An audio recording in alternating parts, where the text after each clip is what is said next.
How you doing, folks? Just a short video today. Just said I'd show you what I'm doing with the van here behind me. The engine has been proving hard to start over the last while, and I think I've gotten to the bottom of it. The glow plug fuse is actually blowing, and I'll show you the reason why. This is this is a 1Z/AHU engine, so for those who haven't been playing along at home, it's a TDI engine, okay?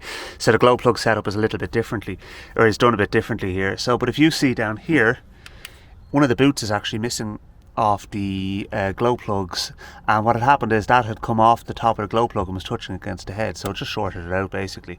So what I need to do is I need to make up some new boots. What I'm thinking of doing is just taking it out and just using some heat shrink. Yeah, I think that will do the trick. I tried using some rubber tube on it before, and it didn't really do the job. So I need to think of something more permanent. The glow plug fuse setup in a Volkswagen T3 van is a little on the peculiar side of things, insofar as it's a fusible link for a start rather than a conventional fuse, and secondly it's not in the fuse panel, it's actually in the distribution box inside in the engine bay. So if you have a JX engine, or even a 1.6 straight diesel or 1.7 diesel, and you can't start it, and you're not getting any power to the glow plugs, the place you need to look is here in the black distribution box. Now it'll be around on the front bulkhead rather than on the side, but that's basically it's the same thing. There's the offending article. So first thing I'm going to do is I'm going to fish out this rail, the bus bar, such as it is, for the glow plugs from underneath the injector pipes, and then I'm going to effect a repair on it and tape up the part of that part there that's actually missing its insulation as well. The whole setup is not ideal and it's obviously got problems, so I need to engineer the solution a little bit better. So once I fish that out, I'll bring it back. Okay, so here is the bus bar taken out from behind the injector pipes, and I took off the crankcase breather because it removes very easily and it's always in the way when you're trying to do stuff like this. So there's the I've taken off, I had these little pieces of rubber tube on the on top of each one, and I don't think it was necessarily the wrong solution, but the problem is the fact that it was going down too far, so they weren't properly clipping in. Now if you look there, you'll see, for example, the tube literally could have about quarter of an inch cut off it and would do the job absolutely fine. So I think that's what I'll actually do, and then what I'll do is I'll just tape up this here where this is exposed. I don't know, there's obviously just the pieces after breaking away there, but in the absence of any other solution, insulation tape will do absolutely fine there. And then after I've done all of that and I've put it back on, and I'm happy the fact that they're not going to come off again, or if they do come off, worst case scenario, they're not going to short out, then I can put the new fuse in that I bought. Alright, so that's not going to short out now. So I've got the little pieces of rubber pipe on each one.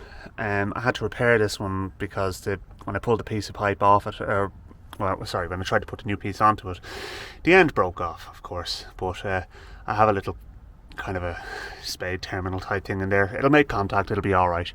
So not ideal, but to be honest with you, if it works, is it really wrong?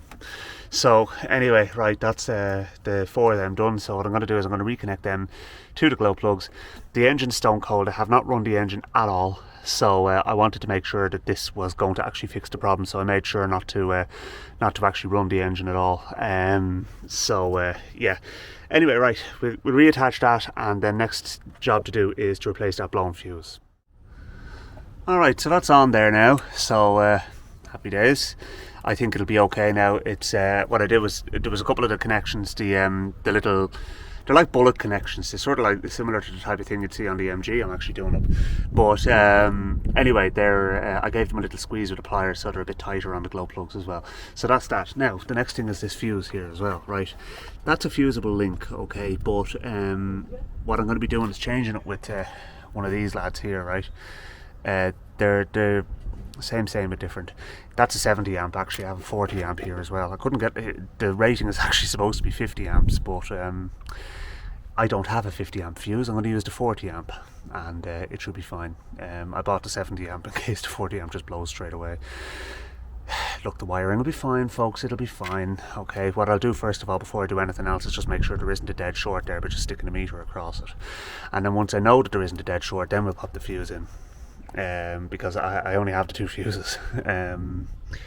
But yeah, so it is actually, as I said, it's supposed to be a 50 amp fuse there, but look, it'll be fine. Anyway, right, let's get that one out. 2 Phillips screws, take the screws out, new fuse in, tighten the screws, bish bash bosh, thanks very much, good luck to you. So there's the new fuse in. See, that type of fuse fits perfectly there. It drops in place of the old one, so you know, if you were worried that you wouldn't be able to get a fuse for it, those type of ones do, and they're used in modern cars as well. The only problem is you can't really see very easily if it's actually blown, whereas the other one was quite obvious. But the benefit there is the fact that there's less kind of exposed, you know, and the fuse, to me, that type of fuse is vulnerable. But yeah, anyway, right, let's see if the van starts. Okay, so I know now that the glow plugs are drawing current because when the light came on, the fan slowed down. For some reason or another with the ECU the way it is in this, it turns off and then back on again. Anyway, right, it doesn't really matter. So let's try and start it and see how it should start easily. Yes. Problem sorted, folks. Happy days. Sometimes the simplest solution is the one that's right. So that's brilliant. Anyway, right, that's fixed. That's been wrecking my head for quite some time, actually, to be honest with you, so I'm really glad I got that sorted out. And it was as simple as replacing the fuse and just sorting out the bus bar for the glow plugs. Kind of should have looked there first, but there you go. Anyway, right, listen, thanks for watching, folks, and hopefully soon enough we'll be kind of back to normal service with the videos. Just a few things going on in the background that you don't need to know about, so we'll yeah, life is life, you know yourself. Anyway, listen, thanks for joining me, thanks for supporting my channel along the way, and I'll see you again soon.